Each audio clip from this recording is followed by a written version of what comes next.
Жаздың екінші айы. Жерге жасыл кілем төселгендей жаһан көрінісі көздің жауын алады.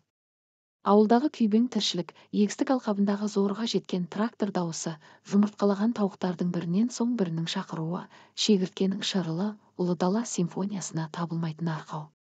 Айнала шыжыған ыстық болғанымен үй іші дымқыл, жанға жайлы. Анам тапсырған жұмыстарды реттеп болған соң күнге бетімді төсеп тыныштықта отырмын. Бір сәтке болған жайбарақат үнсіздікті үйдегі ескі телефонның дауысы бұзды.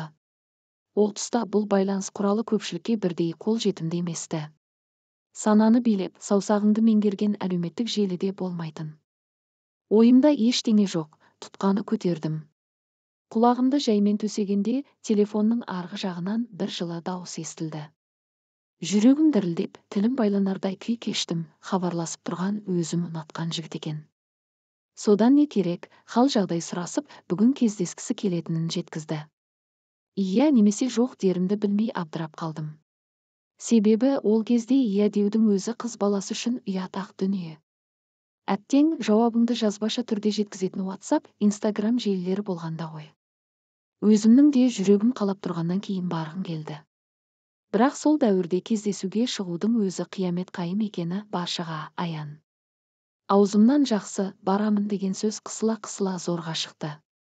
Ол түскі сағат 15:00-де мәдениет үйінің алдында күтетінін айтып тұтқаны қойды.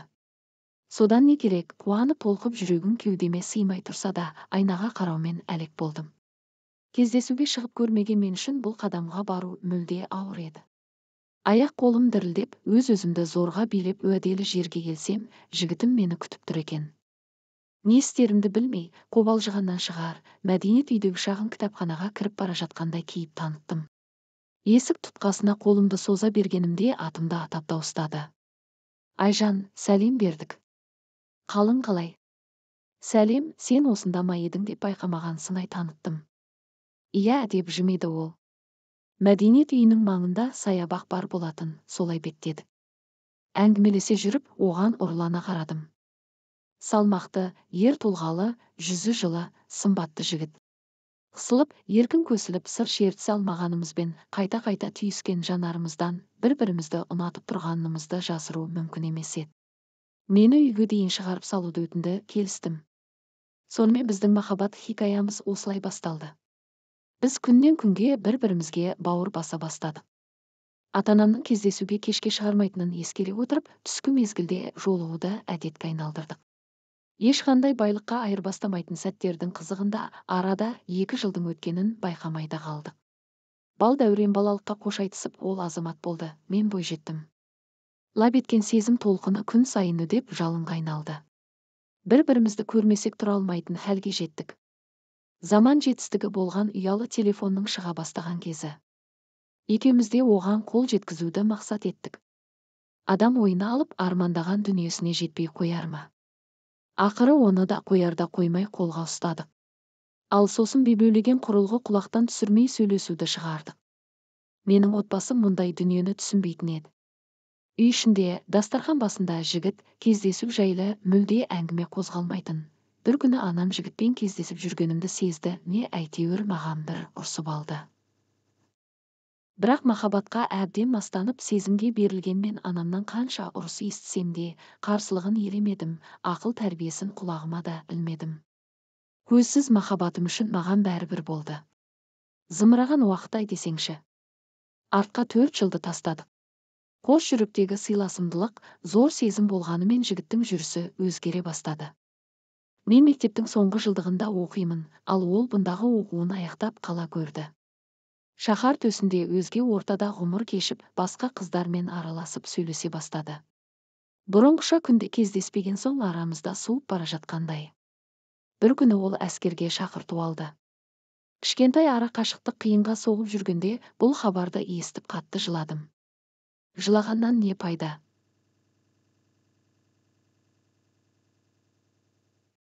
Бір-бірімізге мәңгі бірге болатынымыз жайлы уәде бердік.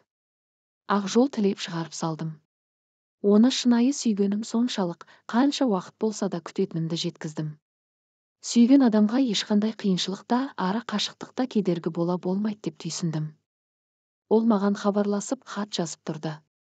Бірде мені қатты сағынғанын да жеткізді. Қуанышымда шек болмады. Сол бір ауыз сөз мына жалған дүниедегі ең керемет, ең асыл сөз болды. Сондықтан да еш ойланбай сүйгеніме барып қайтуды жөн санадым. Мектепті енді бітіріп, жаңа ортаға бейімделе бастаған менде ешқандай қорқыныш болмады. Тек ғашығымды бір көрсем деген ой ғана алысқа жетеледі. Сондықтан да жердің бір шетінен екінші басына бару маған түк те қиындық туғызбады. Өйткені мен ол үшін бәріне дайын едім, барымды арнаған болатынмын. Бұндағы бар мақсатым өзім сүйген, өртене өпкен болашақ жарыма тосын сый жасау болды. Сенесіздер ме? Бардым, махаббатым отанымыз үшін өз міндетін өтеп жатқан өңірге аяқ тіредім. Алып ұшып сағынысқан сезім, ай десеңізші. Бірақ менің бұл әрекетім жақсылыққа жеткізбеді. Бұл жігітті әскерден күтіп жүргенмен ғана емес екендігімді білдім. Қаншама жыл бірге жүрген жанның сыртымнан не бүлдіріп жүргенін көріп, ауызбен айтып жеткізе алмайтын жағдайда тап болдым. Ауылдағы құрбыларым бұл жайлы айтқанда мүлде сенбей, оларға ауыр сөздер айтқан кездерім де болған. Ол жайында көптеп шикілік шыға бастады. Ашуға берілмей, бәрін ақылға жеңдіріп, осында келгенімнің бір себебі де осы еді. Мән жайды сұрадым, ақталуға да тырысқан жоқ, тек кешірім сұрады. Менің адал, ақ көңілім су сепкендей басылды. Еңсемді зорға көтеріп, кешірдім дедім де үйге қайттым. Ойым әптер-дәптер, көңілім сынған шыныдай қайта біріктіріп құрауға мүлде келмейтіндей. Кешегі біз армандаған асқақ биік қайда? Жоспарлаған асыл мақсат мүддеміздің аппақ қаласы осылай құлағаны ма? Іштей жүрегім сыздап әттең, жастығымды мастығына аяқ асты еткен ездікке пасықтыққа налыдым. Жүзім сорлы көздеген сорғалаған жаспен жуылып келеді. Үйге оралдым. Жүрегімде мұң, көңілімде ашу, кеудемде кек пайда болды. Бар жан тәніңмен сүйген адамыңның опасыздық жасағаны өте қиын болатынын түсініп жеттім. Өз-өзіме ұмытамын, бәрі бітті деп уәде бердім. Сол күннен бастап сүйгеніме ерегесіп менде басқа жігіттермен таныса бастадым. Өзімнен өзім қорқатындай жағдайға жеттім. Маған бәрібір болды. Сол күндердің бірінде ұялы телефонымның қоңырауы шырылдады.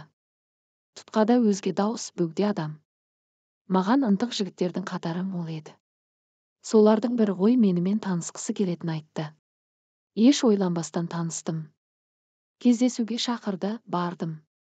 Екінші мәрте тағы жолығуды өтінді. Оған да көндім. Бірақ осы жолы бір жола тұрмысқа шықтым. Иә, дұрыс естідіңіз, отбасылы болдым. Жолдасым менен біршама жас үлкен болатын. Екінші кездесуде маған бірден ұсыныс жасады. Әскердегі азаматқа ерегесіп жүргендіктен сол сәттің өзінде оған келісімімді бере салдым. Сенесіздер ме? Еш ойланбадым. 4 жыл бойы көңіл қосқан адамымды 2-ақ күнде өзгеге айырбастап жібердім. Міне, бүгінде мен аяулы жар, ардақты анамын. Еш өкінбеймін. Кейде бәлкім ештеңеге қарамастан күтуім керек пе еді деп те ойлаймын. Артынша ойымды өзгертемін. Себебі бүгінде мені жанынан артық сүйетін күйеуім, тәп-тәтті қызым бар. Ал әлгі жігіт менің бұл таңдауымды естігенде ашуға булығып хабарласты, аузына келгенін айтты. Бірақ араға көп уақыт салмай өзі де шаңырақ көтергенін естідім. Бұндай махаббат оқиғаларын тек кинодан немесе кітаптан оқып көретін едім. Адам өмірінде бір-ақ рет ғашық болады деген рас екен. Бастапқыда ойланбай тұрмыс құрғаныма қатты өкінгенімен, артынша бәрін түсіндім. Қазір өте бақыттымын. Бірақ білесіздер ме, бұрынғы махаббатым осы күнге дейін бір мәрте көңіл көгімнен көтерілген емес. 1 минут, 1 секунд болса да ойламай қалған емеспін. Адам адамды емес, онымен өткен тәтті күндерін сағынады екен, сол күндер үшін ұнатады екен. Мүмкін нағыз махаббат деген осы шығар.